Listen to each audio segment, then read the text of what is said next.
근데 라이언 홀리데이라는 사람이 에고 is the enemy라는 책에서, 에고라는 적이라는 책에서 에고에 대한 새로운 정의를 했어요.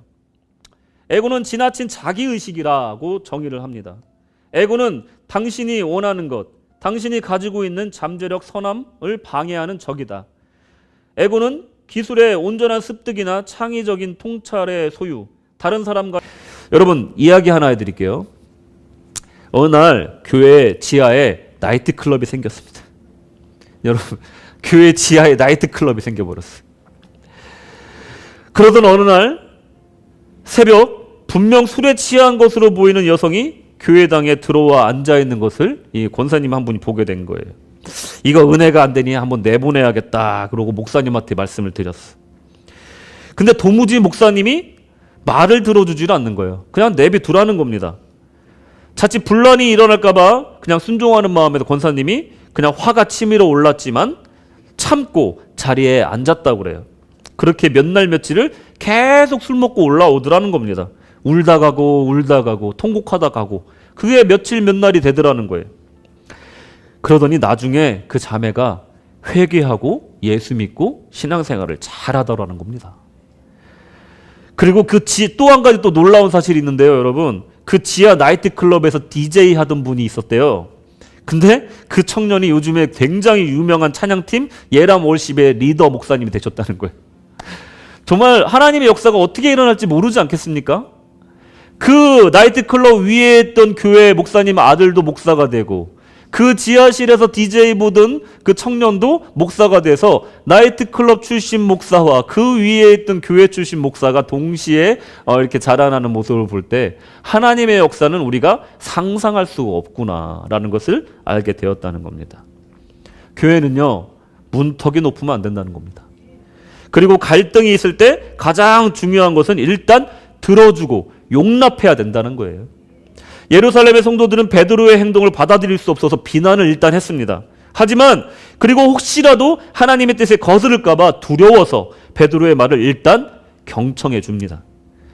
베드로는 자신이 고넬료를 만나러 가기 전에 체험한 환상과 하나님이 잡아먹으라 명령했던 그 메시지와 가이사랴에서 체험한 성령의 역사에 대해서 가감없이 보고를 하는데요. 17절에 그런즉 하나님이 우리가 주 예수 그리스도를 믿을 때 주신 것과 같은 선물을 그들에게도 주셨으니 내가 누구기에 하나님을 능히 맡겠느냐 하더라. 아멘. 베드로는 당시 가장 권위 있는 예루살렘 교회의 리더였습니다. 그럼에도 불구하고 비난을 받았어요. 하지만 그도 어기면 안 되는 것이 유대교 전통의 율법이었다라는 거예요. 하지만 그리스도의 몸된 교회에서는 단 하나의 권위만이 인정된다는 거예요. 무엇입니까? 그것은 성삼일체 하나님이신 줄로 믿으시기 바랍니다. 베드로가 율법을 어겼다는 것은 비난받아 마땅하지만 그 모든 것이 하나님의 뜻이었다면 그 누구도 막아서는 안 된다라는 이런 일치된 의견과 신앙이 예루살렘 교회에는 있었다라는 거예요. 내 생각을 누르고 하나님의 뜻이 무엇인가 겸손하게 경청할 줄 아는 사람, 이런 사람들이 아름다운 신앙의 사람이라는 겁니다. 사도행전 11장 18절 말씀, 그들이 이 말을 듣고 잠잠하여 하나님께 영광을 돌려 이르되 그러면 하나님께서 이방인에게도 생명을 얻는 회개를 주셨도다 하니라. 베드로는 내가 누구이길래 하나님을 맡겠는가 이렇게 얘기했더니 성도들도 화답하여 가지고 이제 하나님이 이방인에게도 생명을 얻는 회개를 주셨구나 하고 받아들이는 거예요. 내 생각은 아니에요. 내가 생각할 때는 율법을 어기면 안 돼. 그래서 비난을 했어요. 하지만 말씀을 듣고 보니 내 생각이 틀렸고 이제 하나님의 방향이 여기로 정해졌으니 난 순종해야겠구나 하고 받아들였던 겁니다. 이게 바로 아름다운 신앙이라는 거예요. 교회가 이방인 선교에 대해서 받아들일 준비가 이제 되어가고 있는 겁니다. 이렇듯 교회에는 갈등이 있을 수가 있습니다. 그런데 모든 갈등이 다 싸움이나 분열로 결론 지어지는 것은 아니라는 것을 오늘 이 이야기를 통해서 우리가 알 수 있는 겁니다. 진정 아름다운 사람들의 특징은요, 첨예한 갈등 속에서 옳은 길을 찾고 화합의 길을 모색하는 것입니다. 그리고 중요한 것이 무엇인가를 생각하고 잠깐 자기 생각을 내려놓고 경청해야 된다는 겁니다. 싸움을 붙이고 이간질을 하는 것은 사탄의 역사입니다. 작은 불씨를 키워서 화마가 되게 하는 것은 악한 영의 역사라는 것입니다.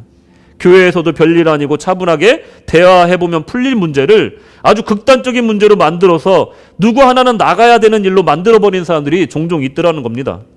아름다운 성도는요, 관용하고 차분하게 경청하고 되도록이면 일치로 이끌려는 노력을 한다는 거예요. 내가 누구가 한데 잠잠히 들어보는 그런 마음을 통해서 하나님의 뜻을 알게 된다는 겁니다.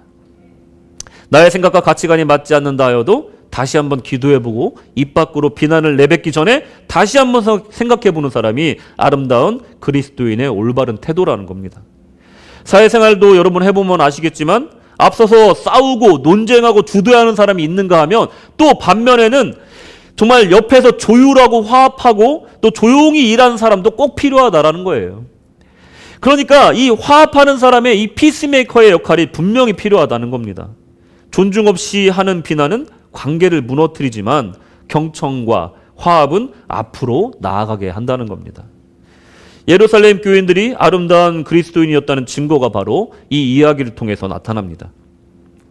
비난하던 자들이 차분하게 들어보고 그것이 하나님의 뜻이었다는 것을 깨닫자 곧 잠잠하여지고 하나님께 영광을 돌리고 이방인에 대한 오랜 편견을 버릴 수 있었던 것은 그들이 이성적이거나 합리적이어서가 아니라는 거예요. 이 모든 것은 그들이 가진 신앙적인 인품이 아름다웠기 때문에 가능했다라는 겁니다. 여러분, 소망하옵기는 이런 신앙과 인품을 여러분들이 가지시기를 소망하시기 바랍니다. 아멘. 두 번째로 선한 위로의 아들. 이 모든 일련의 사건들이 다 연결되어 있다는 것을 말해주기 위해서 안디옥 교회의 설립 과정을 처음 시작할 때 구절을 설명하는데 스데반의